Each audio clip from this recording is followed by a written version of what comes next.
उसके बाद वो आप जितना मर्जी नीचे से खींचो वो तो ऊपर से नहीं आएगा ना। तो इसके स्पेसिफिक मेनूअर्स होते हैं जिसमें हम इसकी पोजीशन को चेंज कर लेते हैं, या हम कोशिश करते हैं कि ये जो डायमीटर है ये ज़्यादा हो जाए और ये बच्चा डिलीवर हो जाए। तो shoulder dystocia is an obstetrical emergency in which extra abdominal maneuvers are required to deliver the fetus, या extra maneuvers are required to deliver the fetus। ठीक है, उसमें हमने क्या करना होता है, जब आपके पास शोल्डर डिस्टोशिया हो जाता है तो आपने सबसे पहले तो ये कंफर्म कर लिया, कोई जूनियर डिलीवरी कर रहा है और आपको बताता है कि शोल्डर डिस्टोशिया है, तो सबसे पहले तो आपने कंफर्म करना होता है कि बाकी शोल्डर डिस्टोशिया है भी कि नहीं।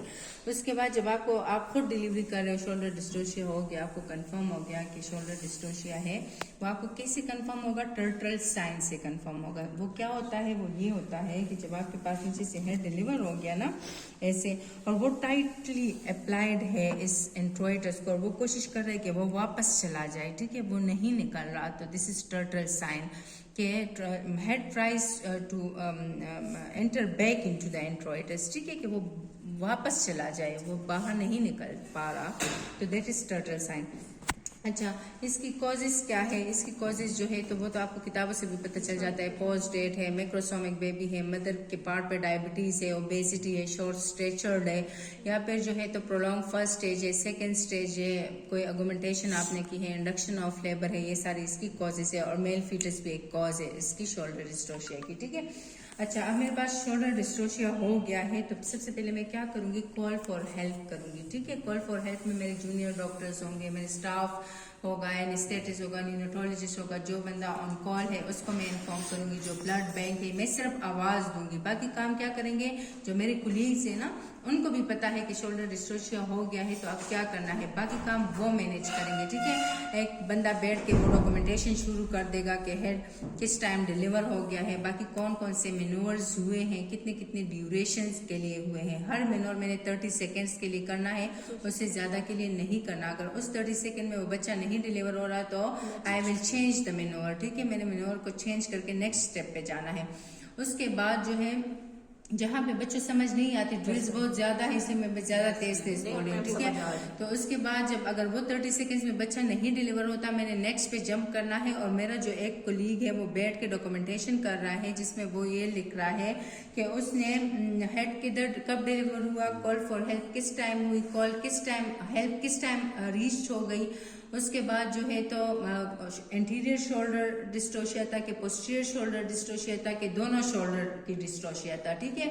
इसके पीछे ये रीजन है कि अगर किसी बच्चे का एंटीरियर शोल्डर डिस्टोशिया है लेकिन पोस्टीरियर शोल्डर उसका वैसे डैमेज हुआ है और वो फिर बाद में आपको ब्लेम करते हैं कि आपने इसको किया है, तो फिर वो आपका तो एंटीरियर शोल्डर था तो वो फिर आप पे बात नहीं आएगी। तो आपने ये बात लिखनी है कि एंटीरियर शोल्डर है, पोस्टीरियर शोल्डर है। उसके बाद जो है तो बच्चा कब, पूरी बॉडी कब डिलीवर हुई है, किस मेनूवर पे डिलीवर हुई है, पीडियाट्रिशियन प्रेजेंट थे कि नहीं थे, ठीक है। तो आपने इस तरह बताना है, one shoulder dystocia occur, this is an obstetrical emergency, I will call for help, I will do 3 dos and 3 don'ts. 3 dos में क्या है, call for help, bring the patient to the edge of the table, ठीक है, and evaluate for episiotomy. 3 dos आपने कर लिए है, call for help, bring patient to the edge of the table and evaluate for episiotomy, and then 3 don'ts, don't push the patient, ठीक है। मैं patient को कहूंगी, I will ask the patient don't push, कि वो ना पुशेस लगाए, ठीक है। And I will don't pull भी नहीं करना, पुश भी नहीं करना। And if Syntocinon is infusion started, I will stop synto infusion, ठीक है। आपने 3 डूज किए जिसमें आपने क्या किया, call for help, bring patient to the edge of the table and evaluate for episiotomy, then 3 don'ts, don't push, don't pull and stop syntocinon, ठीक है। अच्छा, once the help reached, one person will start documentation of each and every step from the start of this event, ठीक है। and next person will go and counsel the attendant and explain the prognosis and take high risk consent, while the other person will inform anesthetist, neonatologist on call senior and maintain IV line और ये सारा कुछ, ठीक है। Blood bank और blood arrangement सारा कुछ कर लेंगे, समझ आ गई इतनी।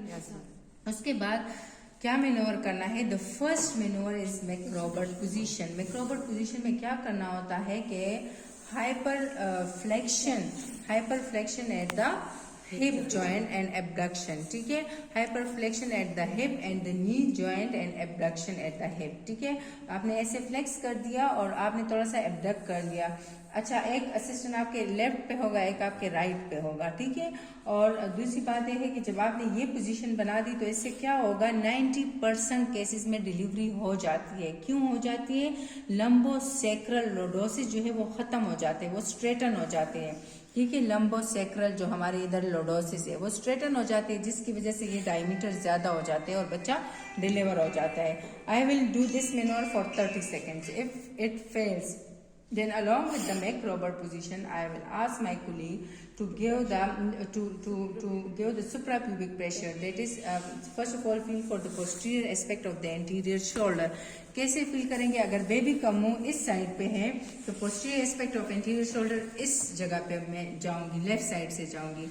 अगर बच्चे का मुंह इस साइड पे है तो मैं फिर राइट साइड से जाऊंगी posterior aspect of anterior shoulder पे। This is the posterior aspect of the anterior shoulder. ये शोल्डर है ना, तो ये इसका पोस्टीरियर एस्पेक्ट है।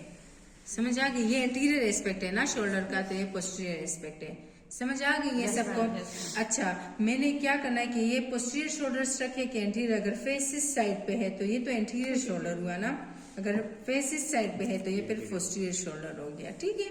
जो ऊपर होगा वो इंटीरियर नहीं होगा? जो ऊपर होगा वो इंटीरियर होगा, लेकिन राइट और लेफ्ट का आपको कैसे पता चलेगा? नहीं मैम, जो ऊपर होगा वही इंटीरियर है ना? वो तो इंटीरियर है, लेकिन आपको कैसे पता चलेगा कि ये राइट है कि ये लेफ्ट है? वो तो ऑक्सीपिट से पता चलेगा। आपको ऑक्सीपिट से पता, वो तो मैं आपको बता रही हूँ। बाद में जब आपकी ये डैमेज हो गया ना, ये शोल्डर आपका डैमेज हो गया, अब आपको कैसे पता चलेगा कौन सा इंटीरियर था कौन सा पोस्टीरियर था? फिर आपका राइट लेफ्ट लेबल भी करना। हाँ, आपको ये बता रही हूँ ना कि आपने राइट लेफ्ट लेबल करना होता है। जो भी ऊपर है वो तो इंटीरियर है, लेकिन वो राइट है कि वो लेफ्ट है, ये जानना बहुत जरूरी है, ठीक है आपके लिए। अच्छा, ये बात समझ आ गई कि किसका फेस किस साइड पे है तो वो आपका पोस्टीरियर, ठीक है।